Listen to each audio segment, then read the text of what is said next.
Students, how are you? Today I learn the first lesson of 5th standard Cambridge syllabus. Who have Cambridge syllabus?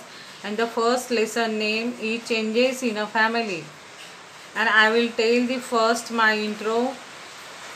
I teach on the Cambridge syllabus, 5th standard syllabus. And who wants to learn, please subscribe to my channel. And now I speak in Marathi. ज्या मुलांना Cambridge syllabus आहे त्या मुलांनी माझं channel subscribe करावं किंवा ज्यांना नॉलेजसाठी ह्या चॅनलला जॉईन व्हायचं आहे त्यांनी जॉईन व्हावं. आणि मी 5th स्टँडर्डचा कॅम्ब्रिज सिलेबस असलेल्या मुलांचं 5th स्टँडर्डचे लेसन घेणार आहे, सिलेबस घेणार आहे. आणि स्पेशली ज्या मुलांना इंग्लिश मराठी ट्रान्सलेशनमध्ये प्रॉब्लेम येतो, ज्या मुलांना मराठीचा जास्त ज्या मुलांकडे मराठीचा जास्त शब्द साठा आहे पण इंग्लिशचा कमी आहे, अशा मुलांसाठी मी हे चॅनल ओपन करत आहे. कारण मी इंग्लिश टू मराठी ट्रान्सलेशन सांगणार आहे. आणि ज्या मुलांना इंग्लिश समजण्यासाठी प्रॉब्लेम येतो त्यांनी चॅनलला जॉईन व्हावं, सबस्क्राईब करावं. आणि मला तरी वाटतं की 1st स्टँडर्डपासून ते 5th ते 6th स्टँडर्डपर्यंत मुलांनी चॅनलला जॉईन व्हावं नॉलेज वाढण्यासाठी तरी. आणि जर तुमची काही कमेंट्स असतील तर मला सांगा. इतर कुठलं काही सिलेबस घ्यायचं असेल तुम्हाला इंग्लिश टू मराठी 5th स्टँडर्डपर्यंत तर तेही सांगा. 1st पासून तर 5th स्टँडर्डपर्यंत मी ट्राय करेल. पण आता मी 5th स्टँडर्डचा फर्स्ट लेसन स्टार्ट करणार आहे. जर कोणी स्टुडंट्सनी हा सिलेबस बघितला तर कृपा करून आणखी काही कमेंट्स असल्या तुमच्या तर मला शेअर करा की जेणेकरून मला समजेल की अधिक काय समजवायचं आहे. आणि आता मी लेसनची सुरुवात करते. इंग्लिश टू मराठी मी ट्रान्सलेशन सांगणार आहे. Now starts. Lesson number 1, changes in a family. पहिलं म्हणजे चेंजेस इन अ फॅमिली म्हणजे काय तर आपल्या फॅमिलीत होणारे चेंजेस. याच्यामध्ये बघा तुम्हाला एक डायग्राम दिलेला आहे, एक व्ह्यू दाखवलेला आहे. वॉर्मअपमध्ये Tina's family and Rahul's family are having a get together. Tina's family is dressed in a blue. टीनाची आणि राहुलची फॅमिली दाखवली. टीनाची family dressed in a blue. टीनाची जी फॅमिली ती ड्रेस्ड इन अ ब्ल्यू म्हणजे काय की ज्यांनी ब्ल्यू कपडे घातलेले आहेत ते ब्ल्यू, ती टीनाची family. And Rahul's family is dressed in a red. आणि राहुलची फॅमिली जे रेड कलरच्या ड्रेसमध्ये ती राहुलची फॅमिली आहे. Look at the picture and tell who lives in a nuclear family and Tina or Rahul. प्रश्न काय विचारलेला आहे की न्यूक्लिअर फॅमिली ही टीनाची आहे की राहुलची आहे. Students tell the who has a nuclear family. ज्यांना माहिती असेल त्यांनी नक्की कमेंट करा. मी ॲन्सर बरोबर आहे की रॉंग आहे याच्या मी तुम्हाला ॲन्सर नक्की सांगेल. Members in a family. Members in a family means काय ते फॅमिलीचे मेंबर. आपल्या फॅमिलीमध्ये किती सदस्य आहे. We know that our grandparents are the parents of our parents. आपले ग्रँड पॅरेंट्स म्हणजे काय तर आपल्या पॅरेंट्सचे पॅरेंट्स म्हणजे grandparents. Our mother's parents are our maternal grand parents. आणि अवर मदर पॅरेंट्स आर आपल्या मदरचे पॅरेंट्स म्हणजे मॅटर्नल ग्रँड पॅरेंट्स म्हटलं जातं. मदरकडचे पॅरेंट्स आहे त्यांना maternal grand parents. And our father's parents are our paternal grand parents. Students understand this. जे पॅरेंट्स जे आईवडील आपल्या पप्पांच्या फॅमिलीशी जोडलेले आहे त्यांना पॅटर्नल म्हटलं जातं. आणि जे मम्मीच्या फॅमिलीशी जोडलेले आहे त्यांना मॅटर्नल म्हटलं जातं. Ask your father the names of his grand parents. आपल्या फादर्सला ग्रँड पॅरेंट्सचं नेम विचारा. They are your paternal great grand parents. जे आपल्या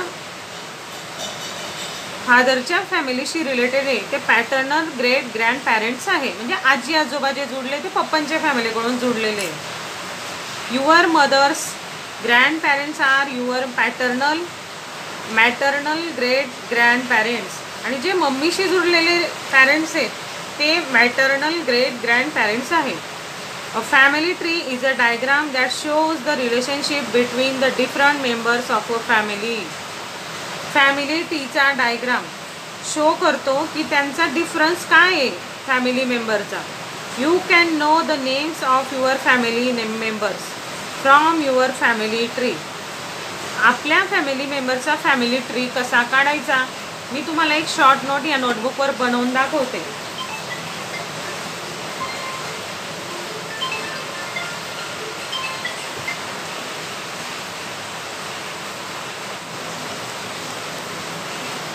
चला बघा, इकडे मी तुम्हाला फॅमिली ट्री काढून दाखवते की फॅमिली ट्री कसा काढायचा. पहिल्यांदा काय येतील, ग्रँड पेरेंट्स.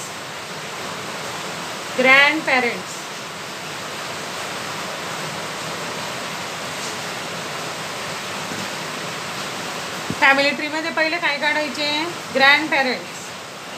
आपल्या ग्रँड पेरेंट्सचं नाव इथं लिहायचं. असा टी डायग्राम काढून अंडरस्टँडिंग केलं तर इझी जातं. आता समजा आपले हे ग्रँड पेरेंट्स आहे, इथं आपले मम्मी पप्पा, इथं फादर मदर, हां, mummy and papa. And second काका काकू. आता जर कुणाला काका काकू असतील त्यांनी काका काकू लिहा, मम्मी पप्पा लिहिले. आणि जर आंटी म्हणजे आत्या असेल तर इथं आंटी पण लिहू शकतो. म्हणजे एका साईडला इथं आत्या, समजा अशी फॅमिली आंटी, इथं तुमच्या आंटीचे आत्याचे नावं तुम्ही लिहायचे. पहिल्यांदा ग्रँड पॅरेंट्सचे नाव लिहायचे, इथं पप्पाकडची जी फॅमिली तिथं ते. नंतर मम्मी पप्पा म्हणजे तुमचे मम्मी पप्पांचे नावं. नंतर काका काकू असले तर त्यांचे नाव. आणि जर तुम्हाला आत्या असली तर आत्याचं नाव. आंटी, स्पेलिंग व्यवस्थित लिहा. आंटी असं सुटसुटीत स्पेलिंग लिहिलेलं आहे मी समजण्यासाठी, आंटी. आता इथे तुमच्या मम्मी पप्पाचं नाव झालं बरोबर. मग ह्या दोघांपासून कोण आलेले, तुम्ही. म्हणजे इथं तुमचे नाव येतील. समजा तुमचं नाव आहे राज अँड साई, हे झाले 2 नाव. मग त्याच्यानंतर तुमच्या काका काकूचे मुलं आहे त्यांचे नावं, ओम अँड प्रिया. हे झाले तुमच्या काका काकूंच्या मुलांचे नावं. आणि हे तुमच्या आत्याच्या मुलांचे नावं इथे येते. आंटीच्या मुलांचे नावं जे असले ते इथं आंटीच्या मुलांचे नाव लिहू आपण. विनया, समजा आत्याला एक मुलगी, तिचं नाव लिहिलं विनया. आता बघा, हा टी डायग्राम अशा पद्धतीने काढावा लागतो. पहिले ग्रँड पॅरेंट्स, मग त्यांची किती मुलं आहेत ते, त्याच्यानंतर त्यांचे मुलं किती आहेत ते, याला टी डायग्राम म्हटलं जातो. याच्यानंतर तुमचे जे मुलं होतील ते. अशा प्रकारे हा टी डायग्राम वाढत चालतो. हा असतो शॉर्टमध्ये असा टी डायग्राम समजण्यासाठी. समजला असेल तर प्लीज मला कमेंट्समध्ये सांगा की तुम्ही काढलेला टी डायग्राम आम्हाला समजलेला आहे. Who understand the T diagram please tell in the comments. T diagram is very good and very perfectly learn, very perfectly teach by me. Turn the page and upper paragraph is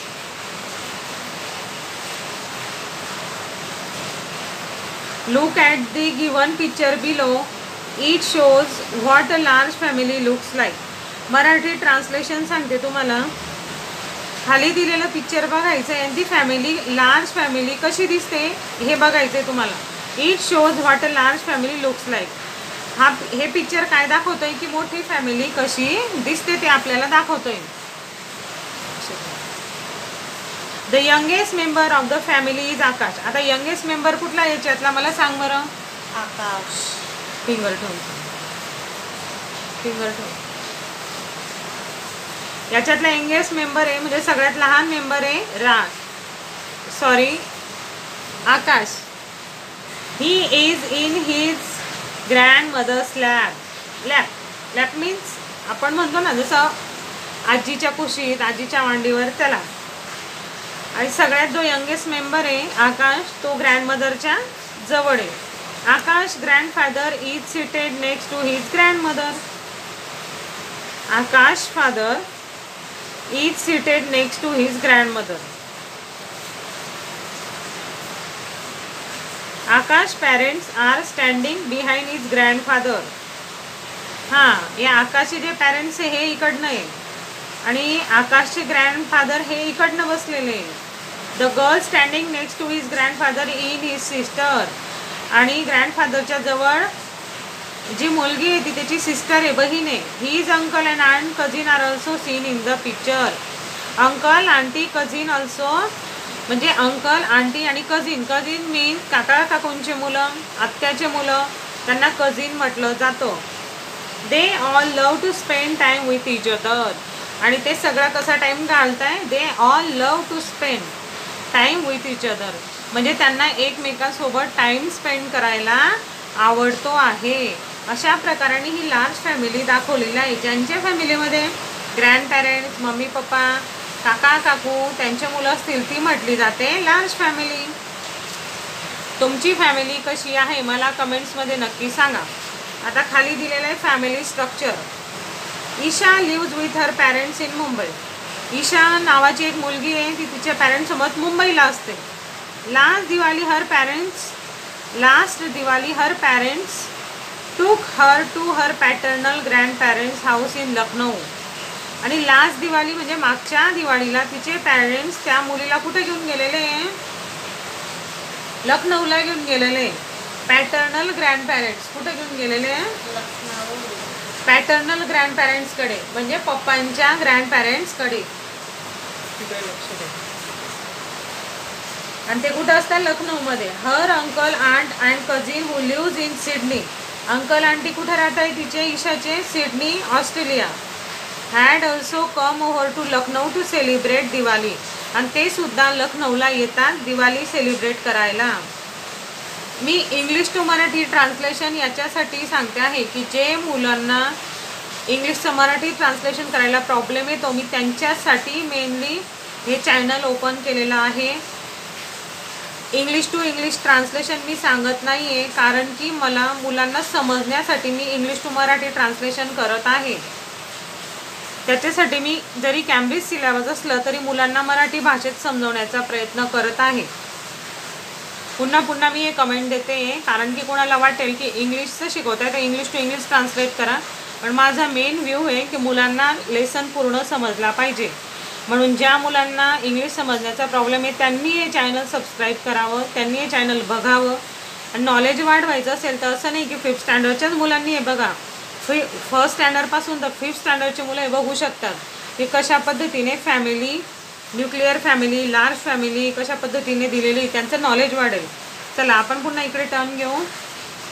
Isha तिच्या mummy पप्पांसोबत last दिवाळीला तिच्या ग्रँडपेरेंट्सकडे आली आहे, पण paternal म्हणजे पप्पांच्या. आणि तिचे काका काकू सिडनी ऑस्ट्रेलियाला असतात आणि ते सुद्धा लखनौला सेलिब्रेट करायला येतात, फेस्टिवल सेलिब्रेट करायला. Isha was very happy to meet all them. Isha त्यांच्याशी सगळ्यांशी भेटून काय झाली, हॅप्पी झाली. Isha's uncle told stories of her father's childhood. ईशाच्या अंकलने तिला त्यांच्या चाइल्डहूड म्हणजे बालपणाच्या गोष्टी सांगितल्या आणि तिला फार आनंद झाला. माझ्या मुलाला पण फार आवडतं ऐकायला बालपणाच्या गोष्टी. रोज विचारतो मला, मम्मी एक गोष्ट सांग तुमच्या बालपणाची, चाइल्डहूडची, काय झालं काय नाही. चला. Isha was surprise to learn that her uncle and her father use to live in a house that had 25 family members.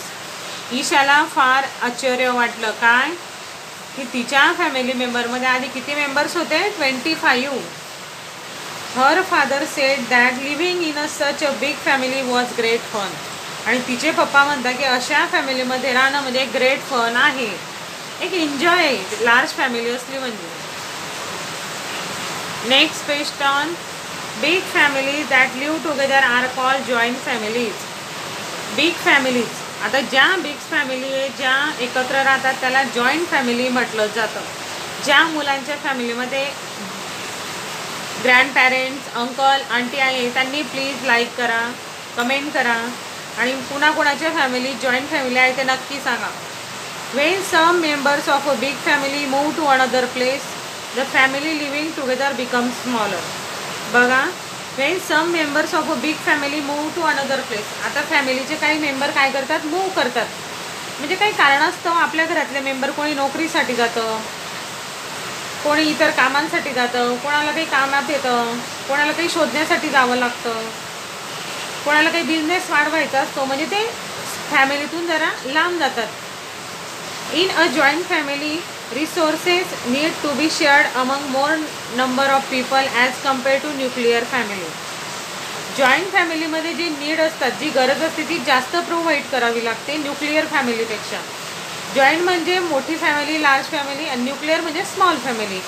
The family who has only parents and a child, it's called a nuclear family. The children growing up in a joint family enjoy the company of their cousin. बरोबर आहे. जर large family असली, joint family असली, तर कझिनसोबत रोज दंगा मस्ती करायला मिळते, म्हणजे ते गंमतच आहे. आणि एकटे असले, न्यूक्लिअर असले म्हणजे काय, एक तर टी व्ही घ्यायचा, नाही तर मग मोबाईल घ्यायचा, बस. पण असं दंगा मस्ती करायला फक्त जॉईंट फॅमिलीमध्येच मिळतं. अंकल्स, आंट्स अँड ग्रँडपॅरेंट्स, कारण त्यांच्या कंपनीमध्ये कोण कोण असतं, uncle, aunt and ग्रँडपॅरेंट्स.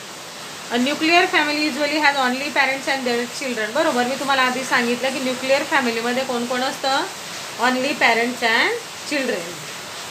Isha's family is a nuclear family. Single parent family are family in which only one parent either mother or father brings up a child children.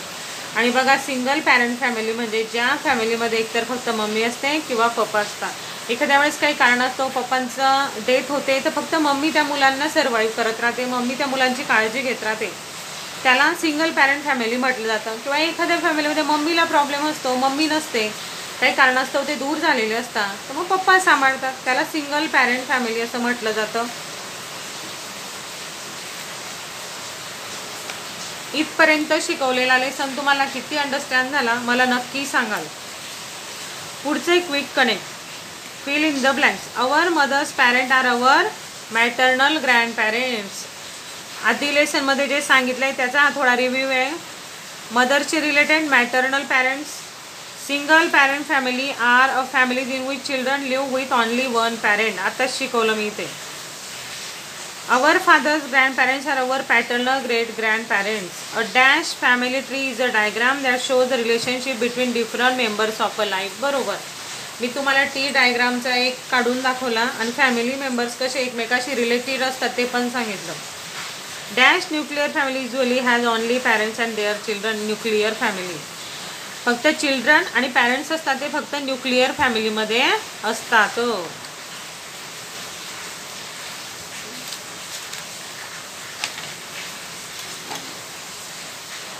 पुढचं page turn करायचं आहे. Moving from place to place म्हणजे एकाकडून दुसऱ्याकडे move करणं. Turn the page and listen. Moving from place to place म्हणजे एका प्लेसपासून दुसऱ्या प्लेसपर्यंत मूव्ह करायचं. Ambika's father is a bank employee. अंबिकाचे फादर कोण आहे, बँक एम्प्लॉई आहे. He has a transferable job. आणि अंबिकाच्या फादरचा ट्रान्सफरेबल जॉब आहे. He gets transfer to different cities in India after every 2 or 3 years. आता अंबिकाच्या फादरचा हा ट्रान्सफरेबल जॉब आहे म्हणजे काय, तर त्यांना जॉबसाठी नेहमी ट्रान्सफर करावं लागतं ह्या सिटीमधून त्या सिटीमध्ये. आणि 2 ते 3 वर्षामध्ये तिच्या पप्पांचे ट्रान्सफर होतच असतं. Every time they move to a different city Ambika has to join a new school. बरोबर आहे, न्यू सिटी जॉईन केली म्हणजे न्यू स्कूल जॉईन होईल. Although she enjoys going to new city, she misses her old friend. Has any of your classmates also move from a different city. दुसऱ्या सिटीत जायचं म्हणजे school बदलते, शाळा बदलते, नवीन फ्रेंड तयार होतात, पण जुने फ्रेंड ती मिस करते. जर तुमचं कोणी असेल की ज्यांचे पॅरेंट्स, ज्यांच्या फॅमिलीमध्ये त्यांचे पप्पा ट्रान्सफर करता, तर ह्या कमेंटवर तुम्ही रिप्लाय द्यायचा आहे. ह्या पॅसेजवर तो रिप्लाय द्यायचा आहे. Has any of your classmate also move from a different city. तुमच्या क्लासमधून पण कोणी डिफरंट सिटीला गेलेला आहे का. Next, the movement of people from one place to another is known as migration. What is mean by migration. The movement of people from one place to another place is known as a migration. Migration means मराठीमध्ये स्थलांतर.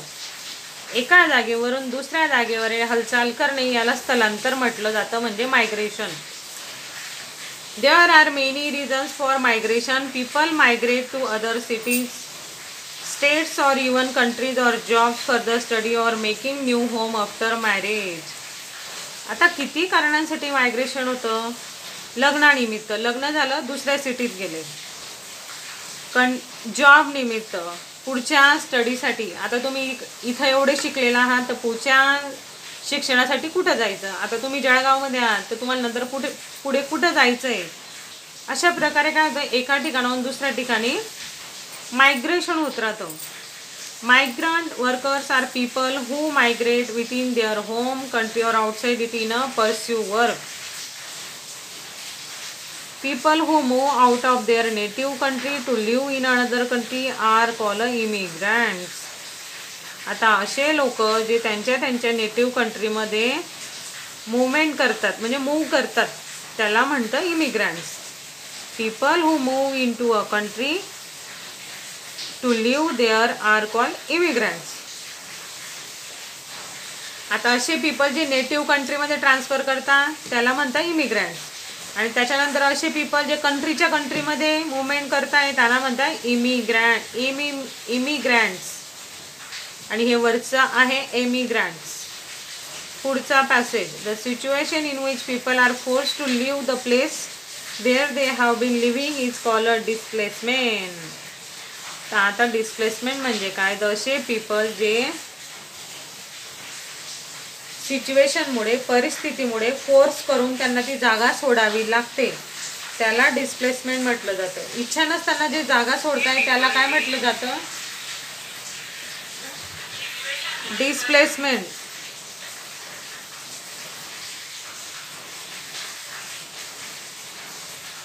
Sometimes people are forced to leave their homes because of poverty. Poverty means काय की पैशाची कमी आहे, पैसे कमवण्यासाठी सुद्धा जावं लागतं. Many a time people are asked to vacate their land by the government for setting up a project such a factory, highway, a dam or railway track. Such projects require a large amount of land. People living in those areas are asked to vacate that land. Vacate म्हणजे रिकामा करण. This causes forced migration. आता force migration म्हणजे काय की जे जबरदस्तीचं migration आहे. कशामुळे, काहीतरी फॅक्टरी पडते एखाद्या लँडवर, हायवे तयार होतोय, डॅम मीन्स धरणं बनत आहे, रेल्वे ट्रॅक बनतोय, तर जबरदस्तीने काय होतं त्यांना ती जागा सोडावी लागते, ते लँड सोडावं लागतं. It's called a forced migration. Last paragraph is remaining. Natural disasters like earthquake. Earthquake म्हणजे भूकंप. नॅशनल डिझास्टर्स मीन्स नैसर्गिक आपत्ती. और floods destroy the homes of people and make many of them homeless. Floods, नदीला आलेला पूर, पावसाळ्यामध्ये भरपूर ठिकाणी पूर येतो, त्याच्यामुळे लोक होमलेस होतात. होमलेस म्हणजे काय, तर ज्यांना घर विरहित होतात, घर त्यांचं सुटतं जबरदस्तीने, का तर नॅचरल डिझास्टरमुळे. Affected people move to new place to find shelter. आणि हे अफेक्टेड पीपल काय करतात, मूव करतात नवीन शेल्टर म्हणजे नवीन घर शोधण्यासाठी. शेल्टर म्हणजे राहण्याचं निवासस्थान. After the tsunami, the starting is with a T but it's a silent pronunciation. Tsunami. जेव्हा सुनामी आलेलं होतं, the bay of Bengal in 2004, many people loss their houses and move to other places. It's a force migration. यालाच force migration म्हटलं जातं. Sometimes people escape from their own country to seek a safe shelter in another country for political, social और economic reason. Such people are called refugees. आता refugee कुणाला म्हणतात, some time people escape from their own country, त्यांच्या स्वतःच्या country सोडून त्यांना जावं लागतं. To seek a safe shelter, का तर स्वतःची सेफ जागा शोधण्यासाठी दुसऱ्या कंट्रीमध्ये. For political, social, economic reason. समजा काहीतरी ठिकाणी वॉर झालं आहे, त्याच्यानंतर पॉलिटिकल इश्यू झाले, इकॉनॉमिक इश्यू झाले, त्यांना दुसऱ्या कंट्रीत जावं लागतं. Such people are called refugees. आणि अशा पीपलला रिफ्युजी म्हटलं जातं. Students, if you understand all the lesson, please like the all teaching of me and remaining answer question is in a next vlog. Please like and share. Bye.